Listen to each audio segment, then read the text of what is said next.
The basic question which is faced by second language teachers while teaching writing in classroom is how to reinforce the input which has been learned, which they have acquired over a period of time, so that the students can internalize it and make it a part of their vocabulary while they are given any written tasks, right? So reinforcement is one element which we as second language teachers can use in the classroom.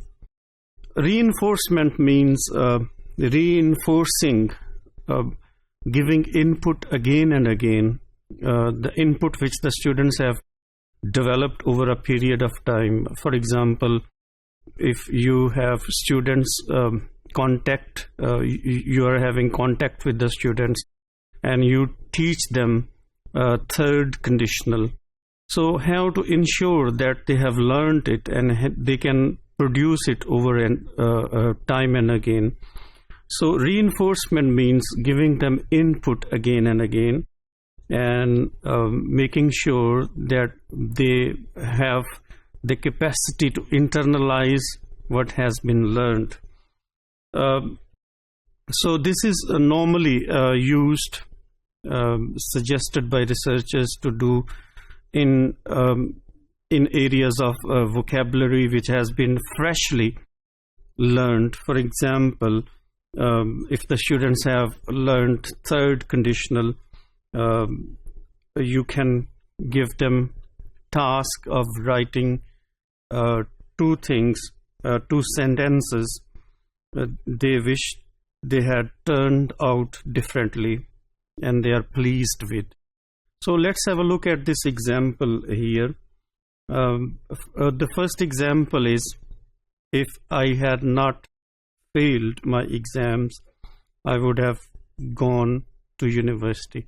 Now, in this example, the teacher wants to reinforce, reiterate, to ensure that the student can receive the input and internalize it. So what they are practicing is they are practicing the third conditional which they have learned recently.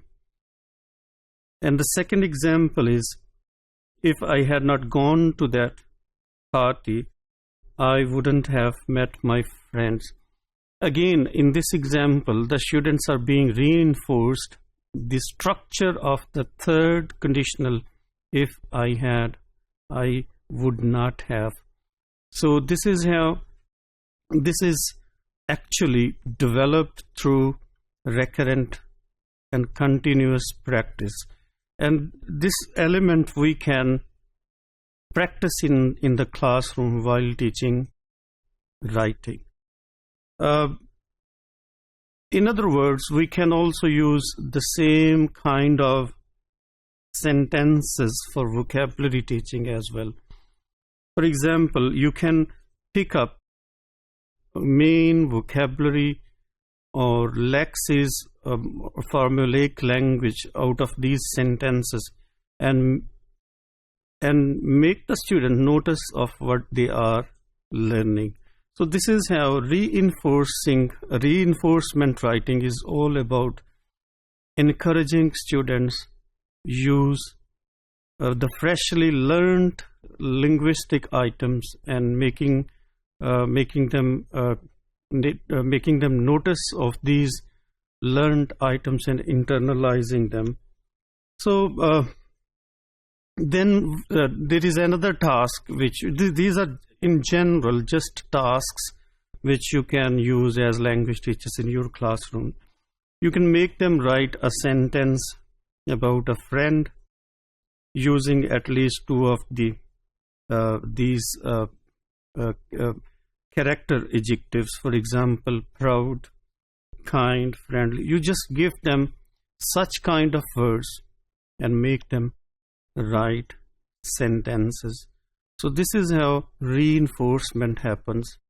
The student receives vocabulary and they internalize it and make it a part of their learning process. Reinforcement writing should not be just confined to that of writing sentences, short sentences. We can make its use while making students write paragraphs or longer compositions, and we can also make its use in terms of developing the skill of story writing or descriptive writing. So reinforcement is an important feature of language teaching, specifically while you are in the classroom and you want to ensure that your student want to take away something from the activities they are doing.